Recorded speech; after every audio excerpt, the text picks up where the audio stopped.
Hi, this is Leah, and today we're talking about the morphological and phenological changes in North American migratory birds.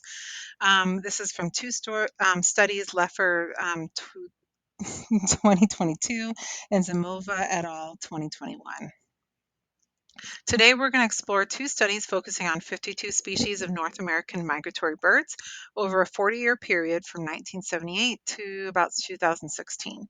These studies help us understand how birds are adapting to climate change through changes in their body structures and migration timings. So, what is morphology and phenology or phenology?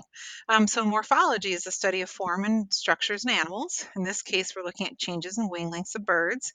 And phenology is the study of cyclical or seasonal natural phenomena, especially relating to climate and its impact on plant and animal life. And in this case, we're studying when birds migrate. Okay, morphological changes. So these studies found that over time, birds have developed longer wings and smaller body sizes. Why would this happen?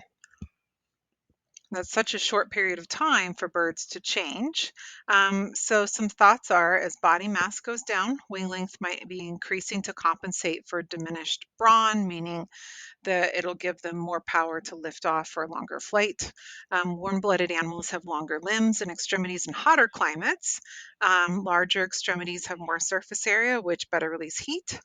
And in biology, there's also Bergman rules, which posits that um, warm-blooded animals are larger in colder climates and smaller in warmer ones. That's because larger bodies conserve heat while smaller bodies disperse it more quickly.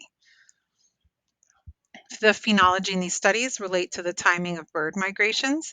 Spring migration dates have moved earlier, while fall migration durations have widened. So, what does that mean? It means that birds are moving out earlier in the spring to migrate, but the fall window seems to be widening. So, sometimes they're going earlier, sometimes they're going later, but it's in general just kind of widening, and they're not quite sure why. Okay, but there is an interaction between morphology and phenology. So birds with longer wing lengths are migrating earlier in the spring.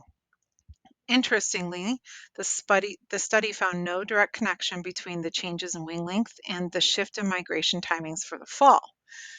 This suggests that other factors might be at play in influencing when birds choose to migrate. What other factors might influence why birds migrate? Some thoughts are warmer weather might prompt earlier or later migration because birds might not be able to handle it, or it might be prompting something in their brain telling them to go. Insect hatching times might have changed due to changes in the weather. Berries and seeds might be ripening at different times, and water availability might change as climate warms. Recap. Morphology. Over the last 40 years, bird body sizes have been getting smaller and the wing sizes longer. Possible reasons for this: longer limbs equals better cooling, smaller bodies equals better cooling. Longer wings to body size gives more flight power to smaller birds. The phenological changes. Bird migratory patterns have changed over the last 40 years. Birds are migrating earlier in the spring, and fall migration pattern windows have widened over time. Discussion or things to think about. What implications do you think these findings have in our environment and our ecosystems? What are some of the factors that might lead to changes in morphology and phenology over time? And how might other species be adapting to climate change? These are our references. These are the two articles that I drew this information from, and then the slide deck was provided by SlidesGo. Thank you, and I hope you guys learned something great about migratory patterns and birds changing shape over time.